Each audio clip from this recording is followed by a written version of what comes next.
Follow your heart. Be true to yourself. Do what feels right to you.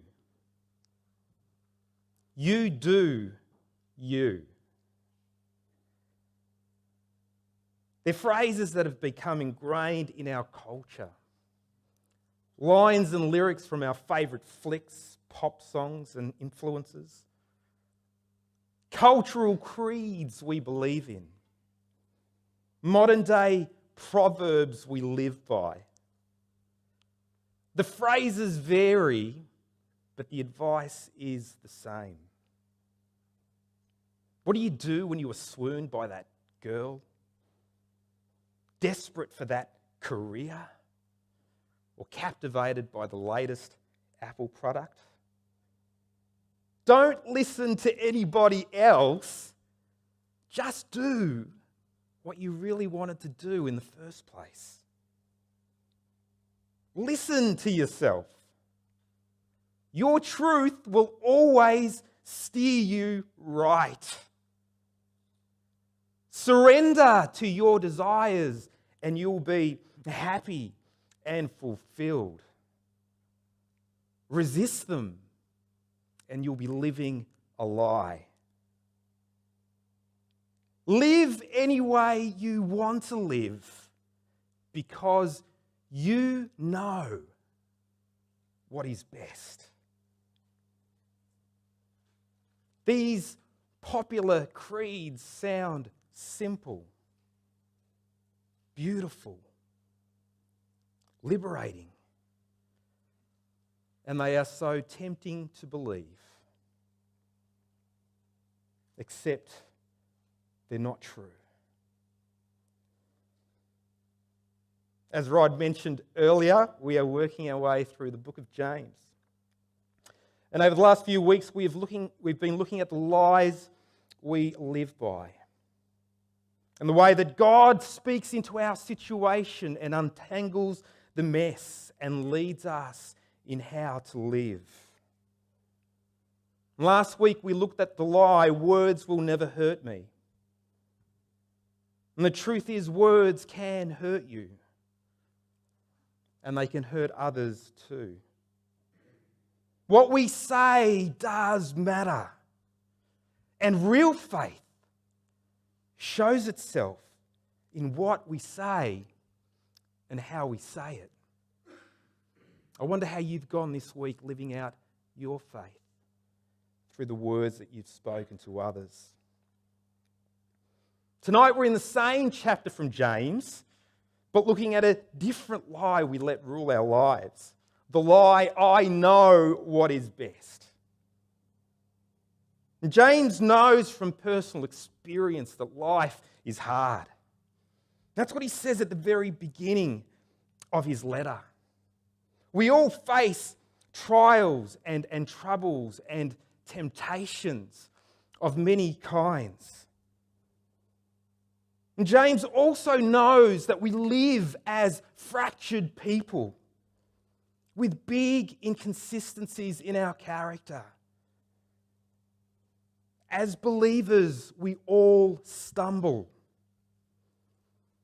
And in the struggles of everyday life, we can struggle to live well. We can have lots of knowledge and information and still make dumb decisions. We can even have lots of biblical knowledge and fail to live as God intends. But God is on a mission. He's on a mission to restore his people. He's on a mission to make us perfect and complete. And he cares about our struggles. He wants us to experience victory and success when facing obstacles in life. And he offers us so much more than just advice. He offers us wisdom. Let's jump into tonight's passage. We're in chapter 3, we're looking at verses 13 to 18.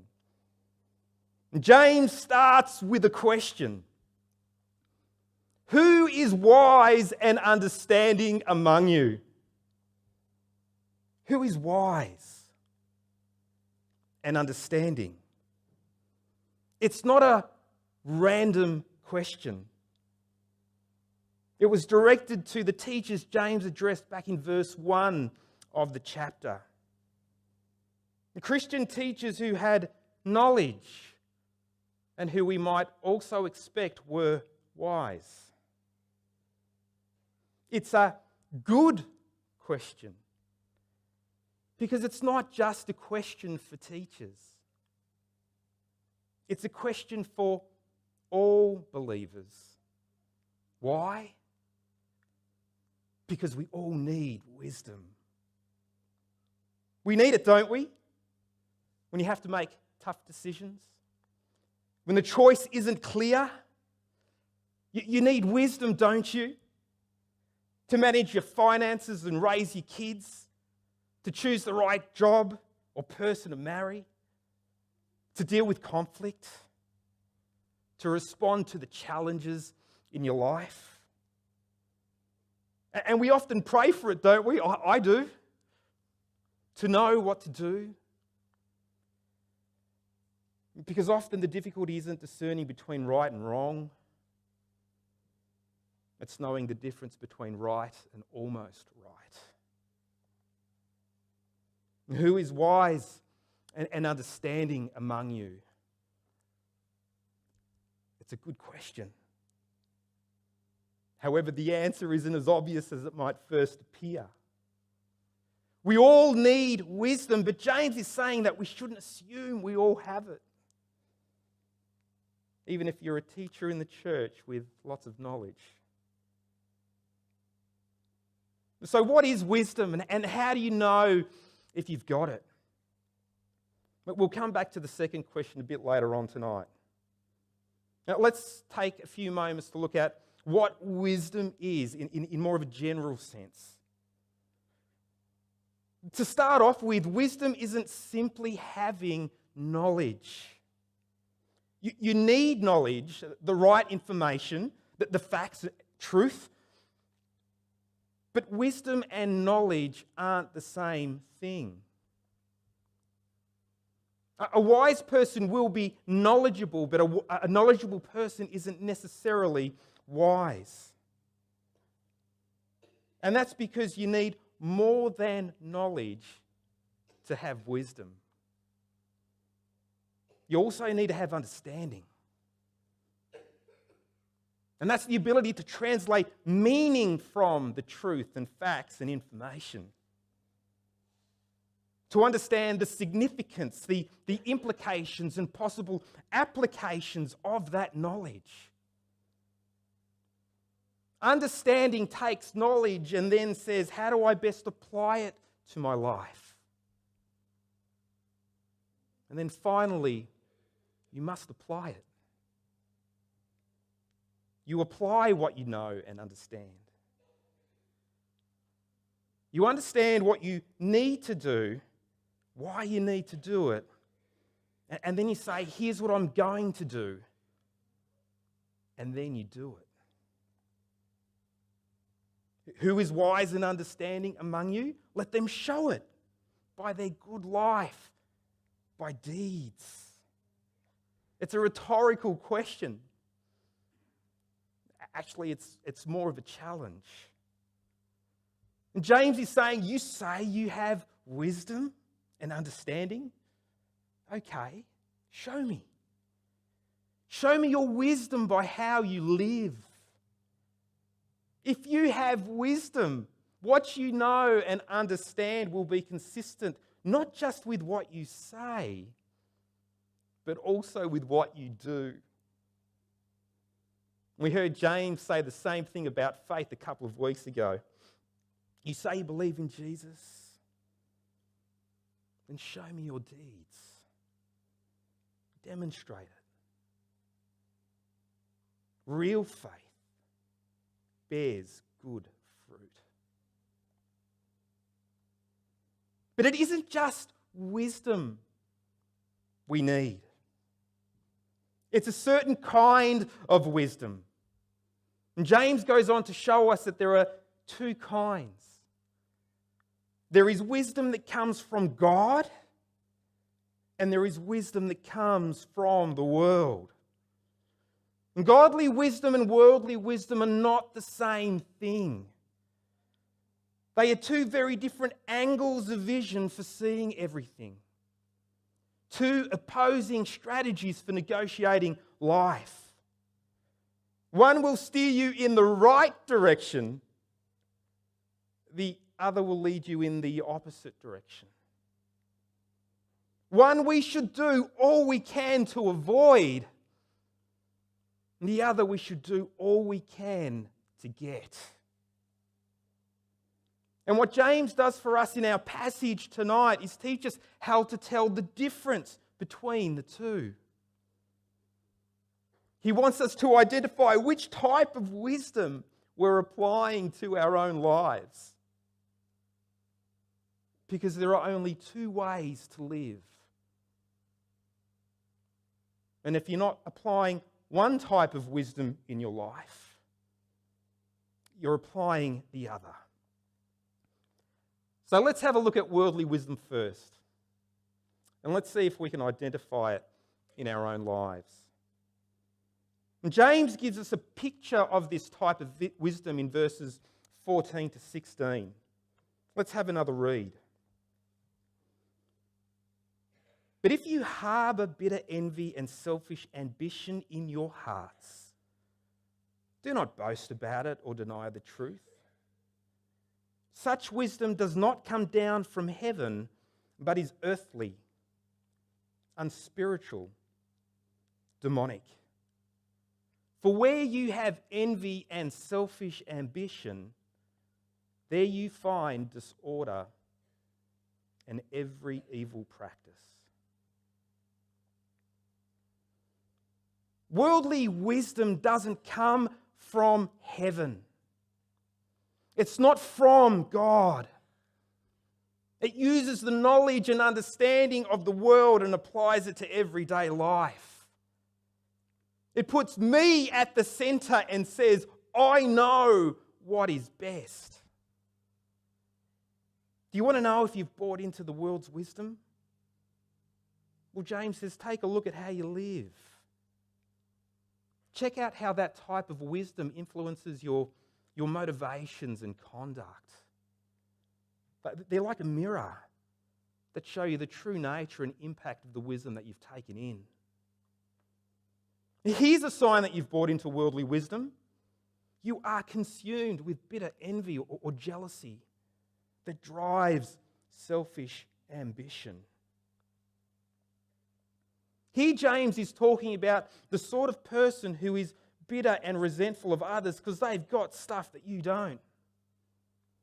Things like popularity, money, relationship status, beauty, success. Bitter envy is a twisted feeling that says, you have what I want.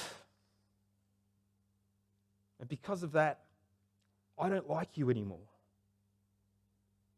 Not only don't I like you, but I'm going to do everything I can to get what you have. And once I've got it, I'm going to make sure that everyone knows that I've finally obtained what I should have had from the start. That's bitter envy and selfish ambition. It's an intense desire for recognition and glory. But rather than being zealous for God's glory, this person craves their own glory.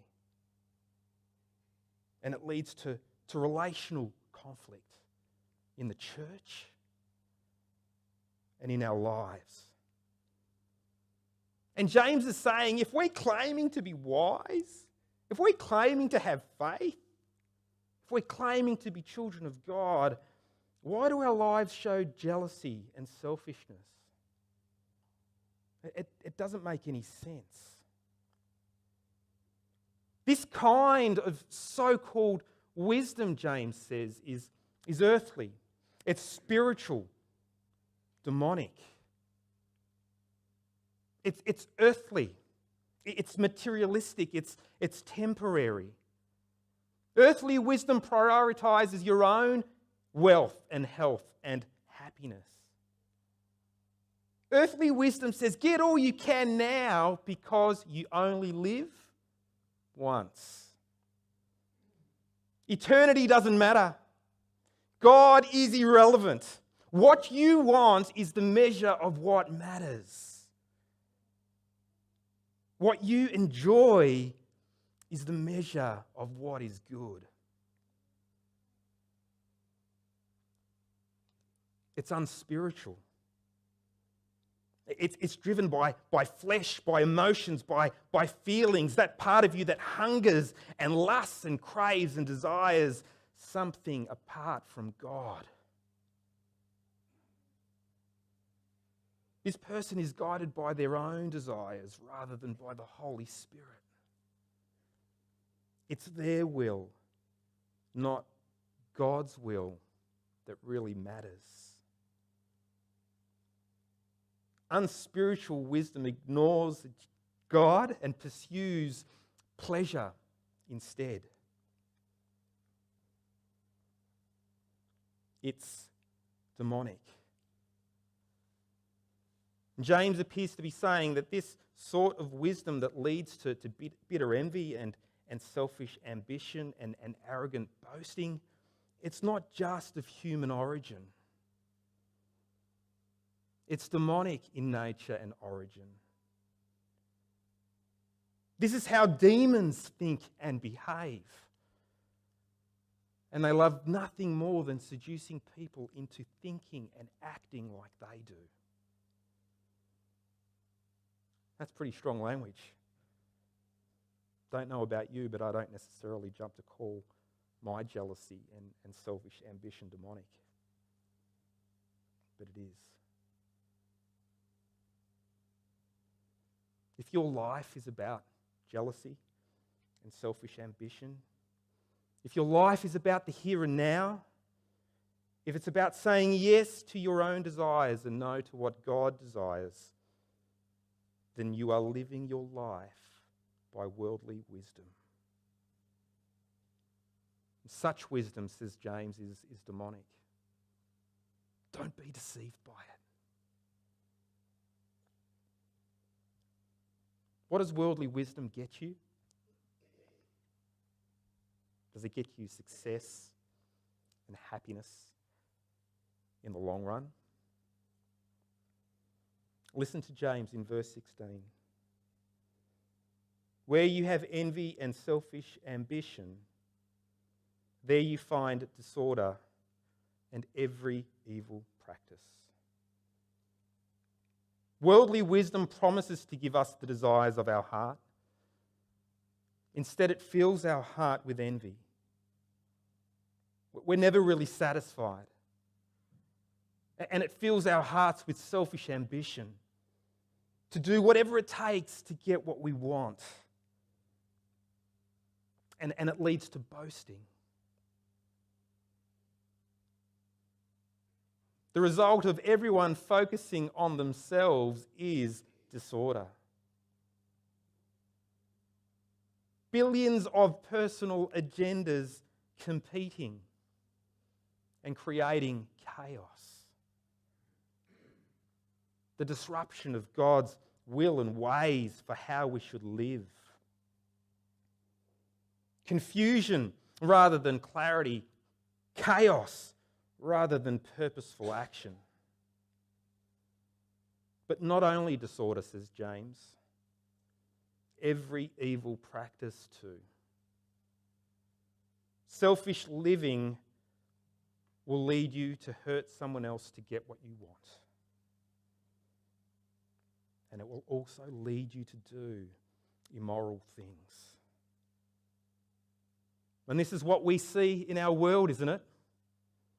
Disorder, chaos, confusion, and every evil practice. It's the fruit of worldly wisdom. This kind of wisdom you should do all you can to avoid. This kind of wisdom is not really wisdom at all.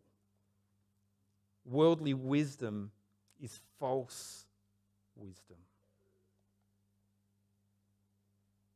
True wisdom, on the other hand, comes from above. It originates from God. Godly wisdom applies divine truth and understanding to everyday life. It puts God at the center of my life and says, God knows what is best.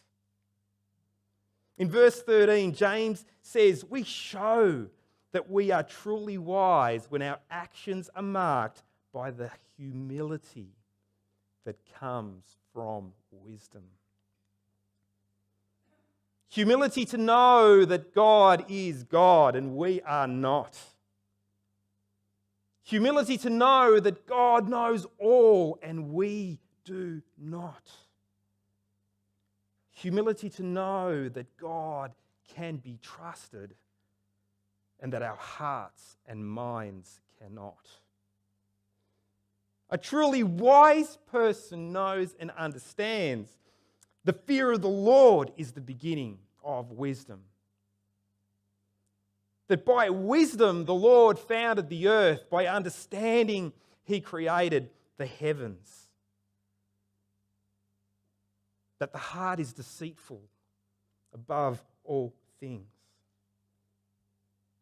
In other words, true faith begins with, true wisdom begins with faith that is rooted in who God is.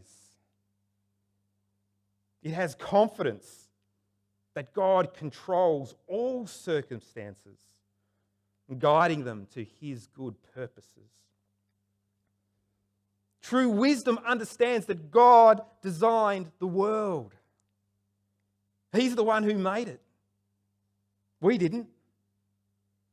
He knows how it works. And we can either participate in how he designed life to work, or we can rebel against it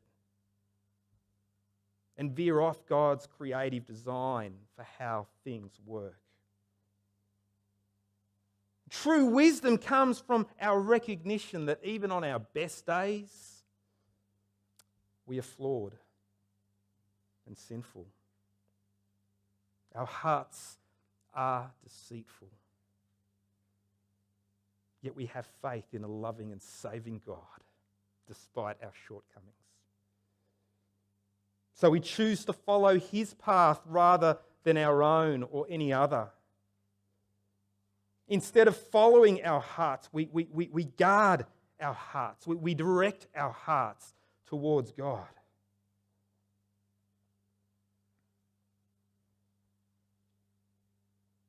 How do you know if true wisdom is operating in your life? Is it enough just knowing what truth is? It's not just a matter of knowing biblical truth. It's about applying that truth to your life. Just like true faith, true wisdom shows itself in our conduct and our deeds. Godly wisdom isn't measured by biblical knowledge, although biblical knowledge is important. It's not measured by theological degrees. It's measured by good deeds done in humility. In verse 17, James lists the evidence of true wisdom. He kind of gives us a bit of a wisdom test. Let's have a look. But the wisdom that comes from heaven is first of all pure, then peace-loving, gentle, submissive, full of mercy and good fruit, impartial and sincere. What does godly wisdom look like? lived out in our lives? Well, firstly, godly wisdom is marked by purity. This means that you have an undivided commitment to God and His ways. You have a pure devotion to Jesus. You're all in. You're sold out. This kind of wisdom is focused on exactly one thing: whatever God has called us to do. God's wisdom is peace-loving. People of wisdom are peacemakers. You don't seek to cause strife. You seek to ease conflict and settle disputes and bring order and stability and understanding into a relationship or a situation. And God's wisdom is gentle. Wise people don't intentionally try to make others upset. You're considerate of other people's feelings. You're ready to serve and not to fight. You're gentle in how you speak and treat people even when they're not gentle towards you. God's wisdom is being submissive. A wise person is open to reason, teachable, able to be counselled, and willing to listen. You are willing to listen to your wife about how to be a better husband. You are willing to listen to your husband about how to be a better wife. You are willing to listen to your parents about what's important.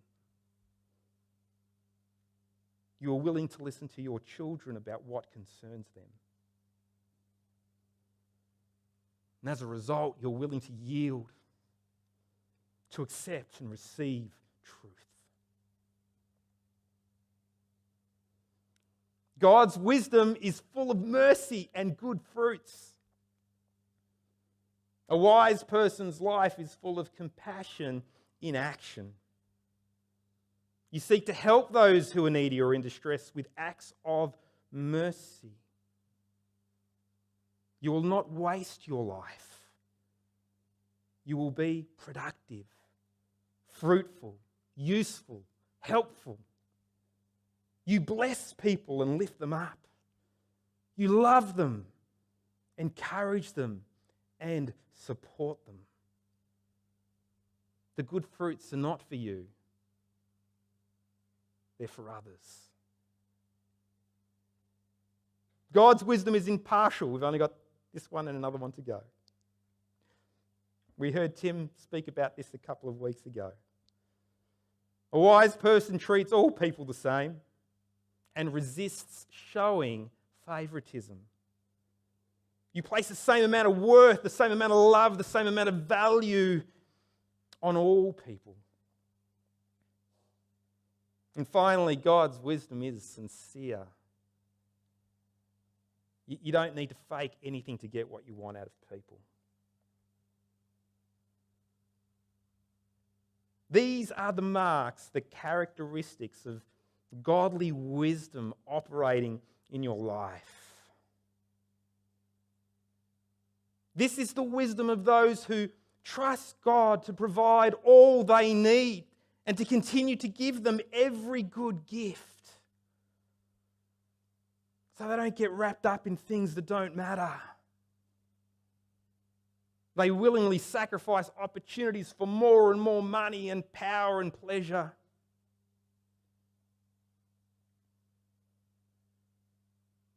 This is the wisdom of those who trust in God to fulfill every desires of their heart for eternity with Him in heaven. And as a result, they don't act out of jealousy or selfish ambition. Instead, those who trust God make themselves available to serve Him and the needs of others. This kind of wisdom, says James, has a powerful effect in your life and in the world. Peacemakers who sow in peace, says James, reap a harvest of righteousness. And sometimes it feels like pursuing peace and being humble will get us nowhere. But James says otherwise. James says, for those that don't act out of jealousy or selfish ambition, but out of love for God and others, there will be a harvest of righteousness. We will grow to reflect God's character in all we do. We will grow into maturity and in perfection, where your actions are consistent with the values and beliefs you receive from Jesus. And this results in peace. It results in order and purpose and true happiness in your life. What would the world look like if the church was full of people who let go of their bitter jealousy and selfish ambitions and instead were pure and peaceable and gentle? How much easier and more pleasant would our lives become if we let go of the desire to get what we want at all costs? Without that agenda, there's less and less need for conflict. And yet the only way to give up that agenda is to stop believing that I know what is best, and instead believe that God knows what is best. That's true wisdom. That's the kind of wisdom we should do all we can to get. Do you know what God our Father says to us? Do you know what advice He gives us? And earlier I said that He gives us more than just advice. He says this in Proverbs 4:7. Above all and before all, do this. Get wisdom. Write this at the top of your list. Get understanding. Make it your number one priority in life. Above all, above getting money and success and beauty and health and power and popularity and relationships and sex or anything else. Get wisdom.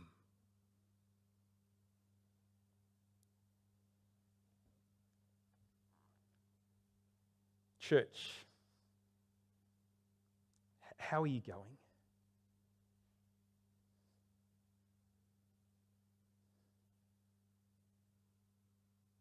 What does wisdom look like in your life right now? Does it look like worldly wisdom? Do you need godly wisdom? Maybe you're struggling with it. There are areas in your life where you're struggling with jealousy and selfish ambition. And maybe you've been able to hide it outwardly, but inwardly it's there. Do you need to bring it to God? Is there conflict in your relationships? Is there disorder and chaos in your life right now? Do you need peace?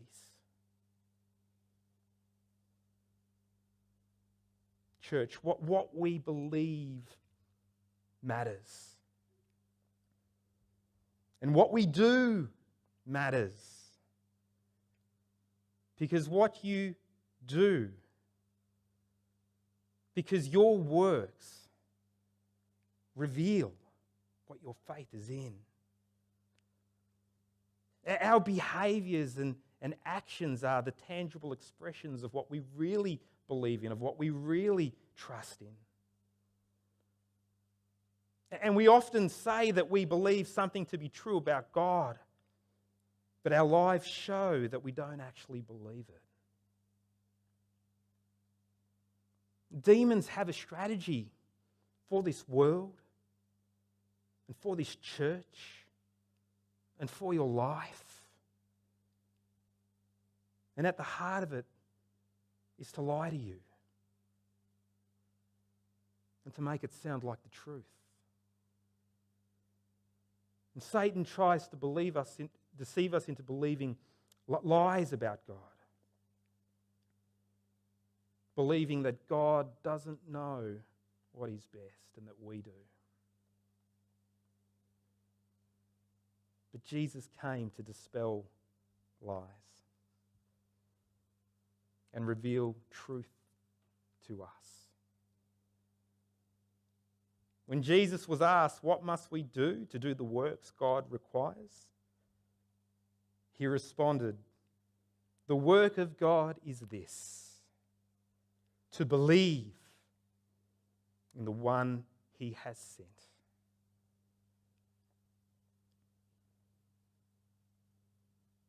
Maybe tonight you're facing a tough decision and the right decision isn't clear. And you've been relying on knowledge and reason, but what you really need is a revelation from God. Church, do you need God's wisdom? You know, ultimately, wisdom is more of a who than a what. Listen to Paul in 1 Corinthians chapter 1, verses 30. God has united you with Christ Jesus. For our benefit, God made him to be wisdom itself. And God's wisdom isn't learning a bunch of wise statements and then doing it. God's wisdom is about developing a relationship with wisdom and letting wisdom live its life through you. The wise life is Jesus living through your life. Wisdom is a Christ-empowered life that lives for the glory of God. Wisdom is allowing the Spirit of Jesus, the words of Jesus, the power of Jesus, the grace of Jesus, the presence of Jesus to control and influence your life. When Jesus is the Lord of your life, then God's wisdom is in control of your life. Without Jesus, there is no true wisdom. With Jesus, there is all the wisdom that you'll ever need.